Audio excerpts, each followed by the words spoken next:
Pour une bonne partie du XIXe siècle, l'idée que les femmes pouvaient voter était complètement utopique.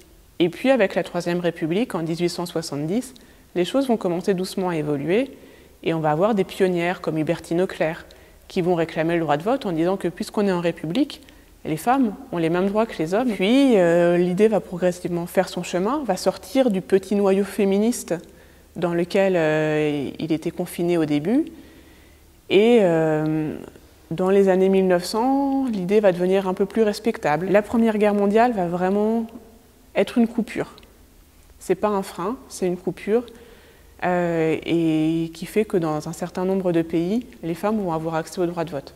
Parce que tout d'un coup, tout le contexte politique est remis à plat et que dans ces pays-là, on va créer de nouvelles lois, de nouvelles constitutions et dans lesquelles on va inclure les femmes.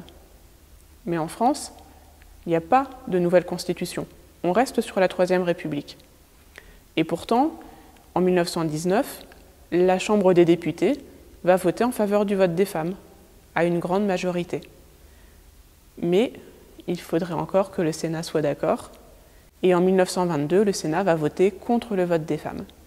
Et ensuite, c'est le début d'une longue période jusqu'à 1938, jusqu'à la fin de la Troisième République, où le Sénat va systématiquement s'opposer à l'ouverture aux femmes du droit de vote, de la citoyenneté. Le Sénat et le Parti radical, qui est le plus grand parti de France à l'époque, qui regroupe un panel d'hommes politiques du centre droit à un centre gauche assez large.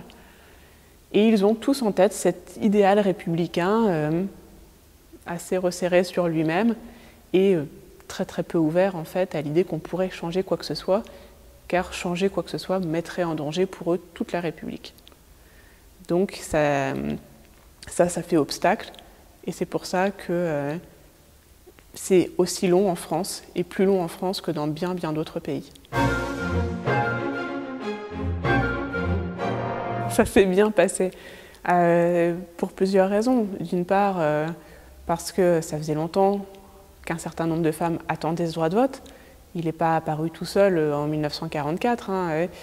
Il était préparé de longue date par les pionnières féministes, puis par d'autres personnes, des associations dans la société qui ont fait de l'éducation civique durant toutes les années 20 et toutes les années 30.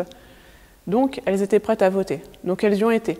Et puis on leur disait aussi que c'était leur devoir de citoyenne. Et ça comptait pour elles. Ça comptait d'autant plus qu'on était dans une période, on sortait de la Deuxième Guerre mondiale, où tout le monde, tous les citoyens avaient été privés de leurs droits. Là, tout d'un coup, il y a eu un idéal républicain et avec cette volonté de voter, d'y aller et de ne pas s'abstenir. Et les femmes, dans leur immense majorité, ne se sont pas abstenues et ont été votées. Ma grand-mère, qui a voté pour la première fois en 1945 parce qu'elle avait 21 ans, m'a toujours dit que depuis, elle n'avait jamais raté un seul vote. Parce que c'était important pour elle, parce que ça comptait.